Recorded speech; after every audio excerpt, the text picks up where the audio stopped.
Hey everybody, welcome back.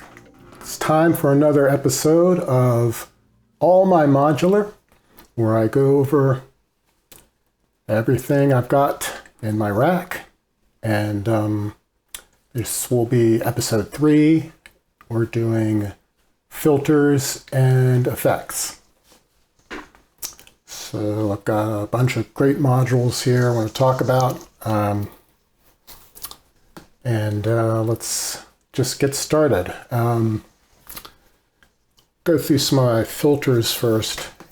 One of the first filters I got was the Dreadbox Eudemonia. And I picked this up when I was first building my small system because it sort of combines a VCA with a filter. It's really cost effective for what you could do with it. And it wasn't going to fill up my rack as fast as buying a component separately. It's perfectly serviceable low pass and high pass filter. It will self-resonate. There's no CV control over the high pass cutoff, but I think that's a small consideration. I use this sort of as a submixer sometimes if I just need 3 inputs summed to 1, and I can throw in some filtering to boot. So it's still useful, even though my system's gotten quite a bit larger. The second filter I got when I was building my system was the Bastl Cinnamon filter. And this is another very cost-effective module, and sounds great. It's got the low pass, band pass, and high pass outputs. It's got an overdrive function.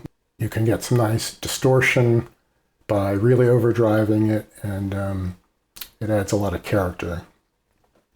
Don't have anything bad to say about it. It's a great little filter.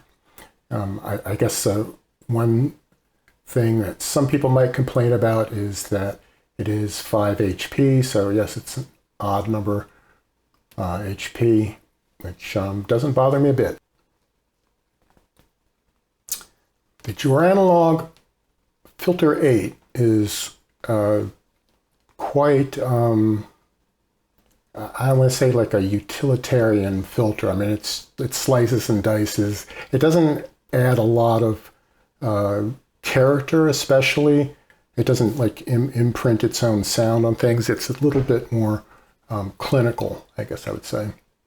But super functional, and has 8 simultaneous filter outputs.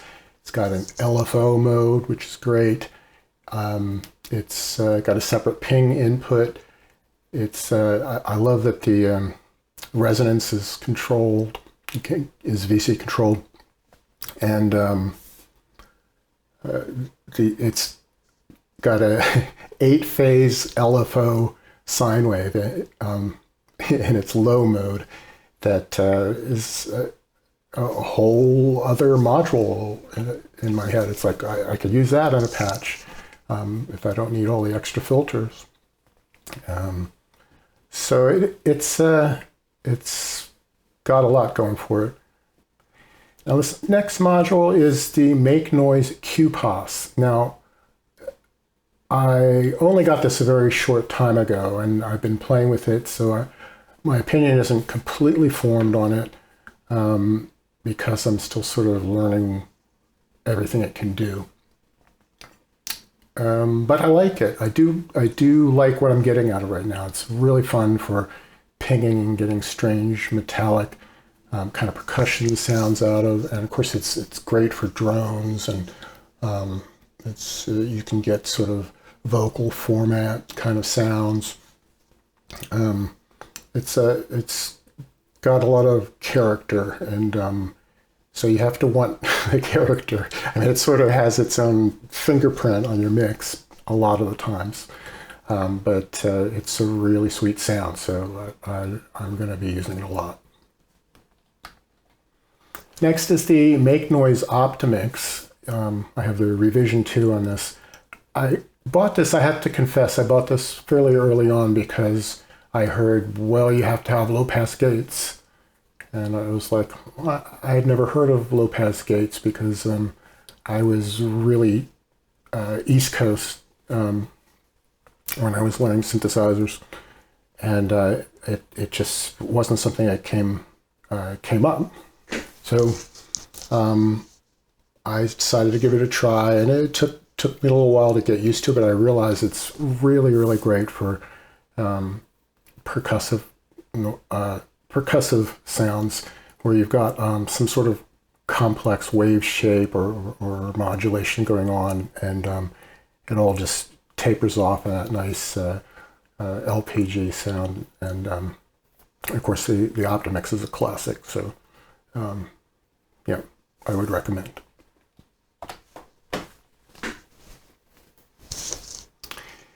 Now, this next one is a little bit more obscure. This is highly, highly recommended if you've got some space on a 1U rail. This is the Takaab 2 LPG. It's a completely passive set of LPGs, which means it draws no power. And it's got 3 different character settings for the sounds of the 2 channels independently. And it's cheap and it works great. So just do yourself a favor, look that up, and get yourself one of those. So now I have the Bastl Instruments Timbre, which is sort of a dual module. It's a wave driver and a wave folder. So the driver is great for sort of like tube amps and sounds. I mean, that's what I use it for, but just general distortion. And the folder has a couple different selectable types of folding.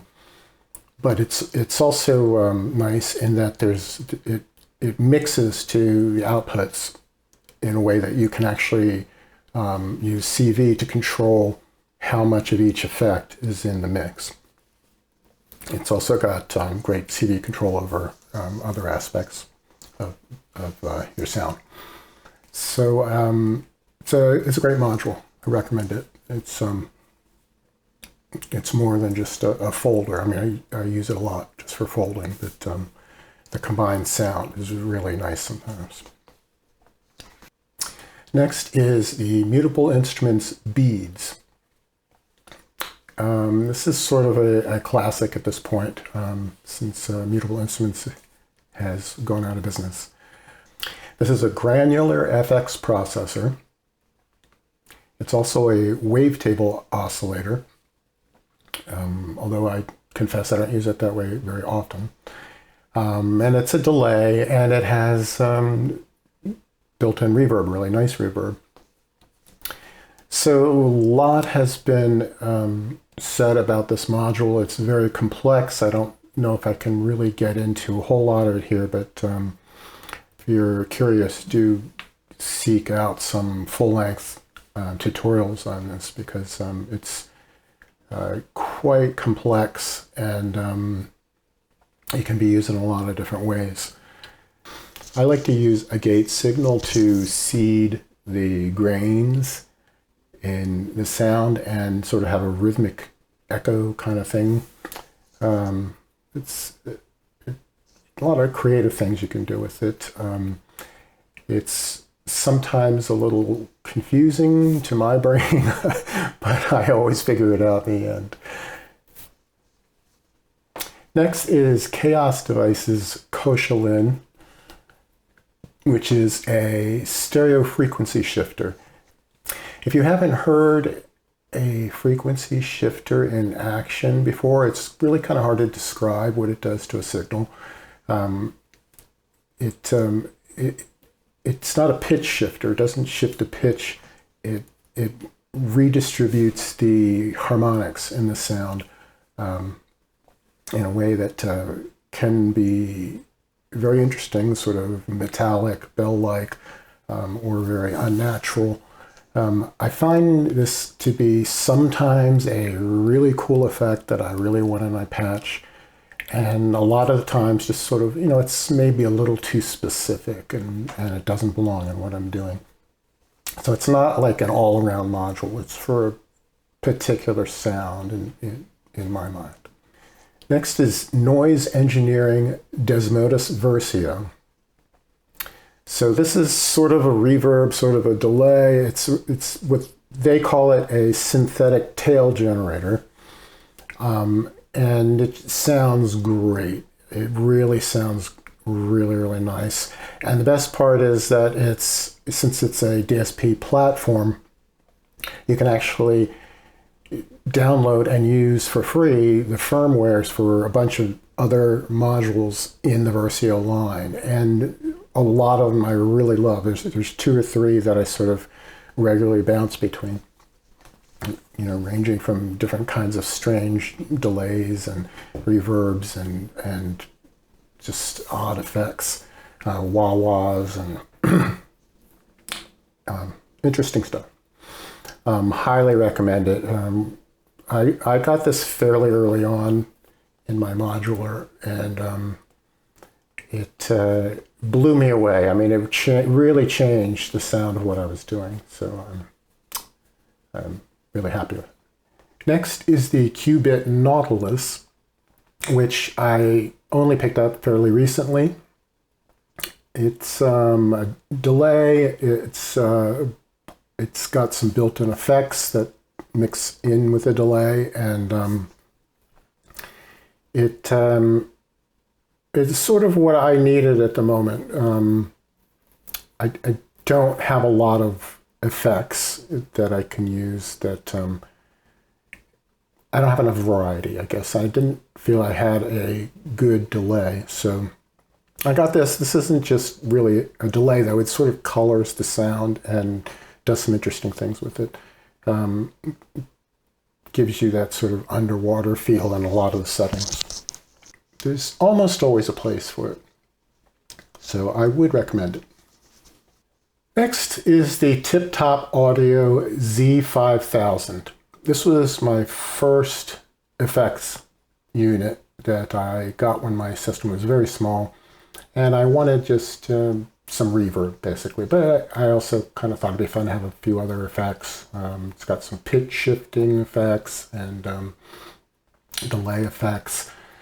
All in all, there are some really nice reverb presets on this. And I typically use this as send return on my mixer, just as anything I want to throw in some basic reverb, I'll use this. Occasionally I'll use, one of the delay or pitch shifting effects, but not very often. And there aren't a lot of different algorithms to choose from on this. But it's inexpensive, and maybe you've got a tiny system you want to build and you need just an easy reverb. You pick this up. I think there's another version that's just got reverb without the other 2 categories, and maybe it has, I guess there's more just choose between on the reverb front. The last one I want to talk about is Chaos Devices Timiszoara. It's a multi-FX unit, sort of in the same vein as the Tiptop unit I just discussed, but it's got a bunch more algorithms and some really interesting effects. I like the glitchy effects, and there's some granular effects, there's delays, and it's got a lot going for it.